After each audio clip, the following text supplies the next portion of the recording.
चालविसी हाती धरुणिया, चालविसी हाती धरुणिया, जेथे जातो तेथे तू माझा सांगाती. श्रोते हो नमस्कार, तुम्ही ऐकताय रेडिओ विश्वास 90.8 कम्युनिटी रेडिओ. तुमचं जगणं तुमचा आवाज आणि मी आहे आरजे श्रद्धा. अर्थातच वारली चित्रकलेवर जिची श्रद्धा अशी आरजे श्रद्धा. श्रोते हो, रेडिओ विश्वासच्या माध्यमातून आपण अनेक वेगवेगळ्या क्षेत्रातल्या मान्यवरांना भेटत असतो, त्यांच्याशी गप्पा मारत असतो, त्यांचे अद्भुत असे अनुभव ऐकून घेत असतो. आज सुद्धा एक अशीच महान व्यक्ती आपल्याकडे आलेली आहे, ज्याचं नाव आहे चारुदत्त महेश थोरात, ज्याला आपण संपूर्ण नाशिक, संपूर्ण महाराष्ट्र युवा प्रबोधनकार, अभंगकार, त्याचबरोबर समाज प्रबोधन करणारा एक तरुण म्हणून ओळखतो, ज्याला एक वेगळी सिद्धी प्राप्त आहे असं आपण म्हणूया, की ज्याने 10वीची परीक्षा दिल्यानंतर किंवा तो जो 10वीला असताना त्याला जे काही अंतःस्फुरणातून ज्या काही गोष्टी सुचल्या त्या त्यांनी त्याच्या संपूर्ण घरात, घरभर, भिंतींवर, फरशीवर, अख्ख्या घरभर लिहून काढल्या.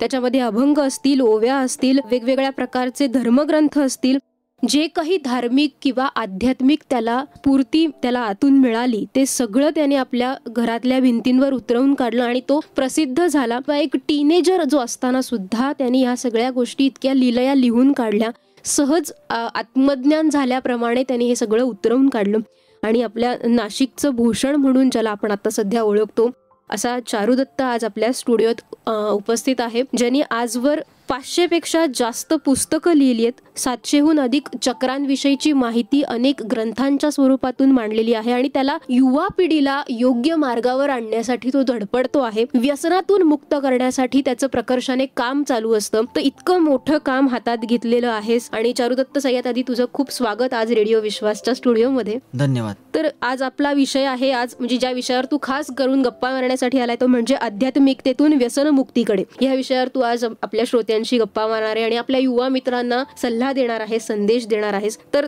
थोडंसं सुरुवात अशी करते की हे सगळं सुचलं कसं तुला?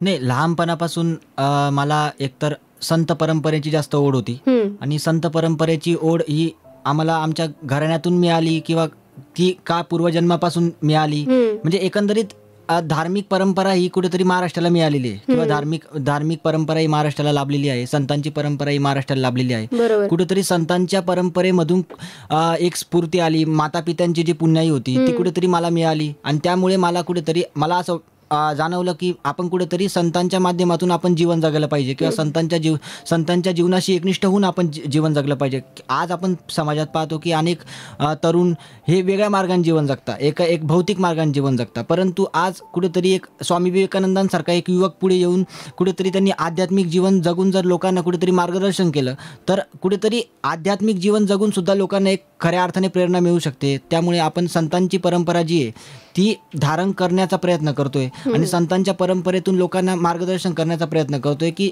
समाजाला आपण कोणत्या दृष्टिकोनातून एक खरा व्यसनमुक्तीचा मार्ग संदेश देऊ शकतो या पद्धतीने. नक्कीच. तू विष्णू भक्त आणि ऐतिहासिक काळाराम मंदिराचा भक्त म्हणून ओळखला जातोस आणि तुझ्या घरभर अनेक ओव्या आणि अनेक अभंग, अनेक आकृत्या काढलेल्या आहेत आणि ज्याला इतिहासकारांनी सुद्धा मान्यता दिली आहे आणि हे अगदी अद्भुत आहे असं त्यांनी म्हटलेलं आहे. तर हे सगळं जेव्हा तू सुरुवात केली लिहायला तर कसं म्हणजे व्यसनमुक्ती ही संत परंपरेतून व्यसनमुक्तीकडे आपण कशा पद्धतीने जाऊ शकतो त्याबद्दल काय सांगशील? नाही, आमचा एकंदरीत म्हणणं हेच आहे की जगाला हेवा वाटेल असा अभ्यासयुक्त व्यसनमुक्त महाराष्ट्र चला घडवूया. म्हणजे आम्ही सुरुवातीपासून जे काम करतोय ते ह्याच लोगोखाली काम करतोय की जगाला हेवा वाटेल असा अभ्यासयुक्त व्यसनमुक्त महाराष्ट्र आपल्याला द्यायचा आहे. आणि जोपर्यंत बघा लक्षात ठेवा की आपल्याला महाराष्ट्राचं भविष्य व्यवस्थित करायचं आहे, आपल्याला महाराष्ट्राच्या भविष्याच्या दृष्टिकोनातून आपल्याला काहीतरी एक मार्गदर्शन द्यायचं आहे. तर कुठेतरी व्यसनमुक्ती आणि अभ्यासयुक्त ह्या दोन परंपरा जर महाराष्ट्राला लाभल्या तर कुठेतरी आपण समाजाला एक वेगळी ओळख देऊ शकतो किंवा समाजाला एक वेगळी दिशा देऊ शकतो. म्हणजे व्यसनमुक्ती ही या समाजात गरजेची का आहे? कारण एकतर जोपर्यंत तुम्ही व्यसनमुक्त असतात त्यावेळेला तुमचं शरीर हे व्यवस्थित काम करतं, तुमचं मन हे व्यवस्थित काम करू शकतं. जो व्यक्ती व्यसनाच्या आधीन आहे तो व्यक्ती चांगला विचार करू शकत नाही. म्हणजे वैज्ञानिकांनी सुद्धा हे मान्य केलंय की जो व्यक्ती व्यसनाच्या आहारी जातो, जो व्यक्ती दारू किंवा अशा प्रकारे वेगवेगळ्या प्रकारचे व्यसन करतो तो व्यक्ती नीट विचार करू शकत नाही. आणि ज्या व्यक्तीला कोणतंही व्यसन नाही जो व्यक्ती निर्व्यसनी आहे, अर्थात व्यसन कोणतं करावं? व्यसन हे पुस्तकांचं केलं पाहिजे. आपण पुस्तकांचं वाचनाचं आपल्याला व्यसन पाहिजे, किंवा आपल्याला चांगलं ऐकण्याचं व्यसन आपलं पाहिजे, किंवा भजन कीर्तन ऐकण्याचे आपल्याला व्यसन पाहिजे. हे व्यसन जर असतील माणसाला, तर माणूस हा कुठेतरी भविष्यामध्ये उन्नत होऊ शकतो. फक्त जर त्याला द्रव्यांचं व्यसन असेल, जर त्याला फालतूक अशा एक वेगवेगळ्या प्रकारच्या रसायनांचं व्यसन असेल, तर माणूस हा कुठेतरी प्रगती करू शकत नाही. थोडक्यात सांगायचं तात्पर्य असं आहे की जीवनामध्ये व्यसन हे गरजेचं आहे, परंतु व्यसन हे फक्त चांगल्याच गोष्टींचं असलं पाहिजे, पुस्तक वाचनाचं असलं पाहिजे, किंवा एखाद्या चांगले आदर्श आपण जर जीवनामध्ये घेतले, निवृत्ती ज्ञानदेव, सोपान मुक्ताबाई, एकनाथ नामदेव, तुकारामांचे आपण आदर्श जर जीवनामध्ये घेतले, तर मला असं वाटतं भक्ती परंपरा हीच जर आपल्या खऱ्या अर्थाने व्यसनयुक्त होऊ शकते. भक्ती परंपरा हीच आपले व्यसन असलं पाहिजे. बाकी विपरीत तत्व ही आपले कधी व्यसन होता कामा नये. सांगायचं तात्पर्य हेच आहे की आपण जीवनाला कोणत्या दृष्टिकोनातून पाहिलं पाहिजे, हेच शास्त्र आपण दत्ताश्रयाच्या माध्यमातून सांगू शकतो. बर, तू आजवर 500पेक्षा जास्त पुस्तकं लिहिली आहेत, तर ते कोणकोणते विषय आतापर्यंत तू निर्माण केलेस किंवा तू कशी रचना केलीस त्याबद्दल काय सांगशील?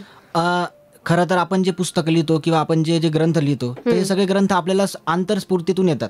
म्हणजे आपण ज्या वेळेला ते म्हणजे योगिक, हे सगळ्या गोष्टींचा आधार एक योगिक तत्वज्ञान आहे. आणि योगिक तत्वज्ञानामध्ये हेच सांगितलंय की योगिक तत्वज्ञान हेच सांगतं की तुम्ही रोज योगा केला पाहिजे, रोज सकाळी उठून तुम्ही योगा केला पाहिजे, रोज संध्याकाळी तुम्ही नामस्मरण केलं पाहिजे, रोज तुम्ही दिवसातून अनेक वेळा तुम्ही ध्यानधारणा केली पाहिजे. मुळात योग तत्वज्ञान हे आपल्याला ध्यानधारणा शिकवतं. आणि जिथे ध्यानधारणा आहे तिथे आपल्याला व्यसनाची कुठेही म्हणजे व्यसन मुक्तीचा संदेश तिथे दिला जातो. म्हणजे रोज तुम्ही जर नामस्मरण केलं, रोज तुम्ही कपालभाती केली, रोज जर तुम्ही सूर्यनमस्कार केला, रोज जर तुम्ही प्राणायाम केला, तर मला असं वाटतं तुम्हाला जीवनामध्ये कोणत्याही प्रकारचे आजार होणार नाही, तुम्हाला कोणत्याही शरीराचे आजार होणार नाही, तुमचं मन हे सदैव निरोगी राहील. आणि जगामध्ये जितकेही लोक यशस्वी झाले, तर प्रत्येक यशस्वी लोकांनी तेच सांगितलं की आम्ही रोज कोणता ना कोणता योगा करतो. आता नरेंद्र मोदींनी सुद्धा, आता पंतप्रधान आहे, तर पंतप्रधानांनी सुद्धा आपल्याला योगाचा संदेश दिला.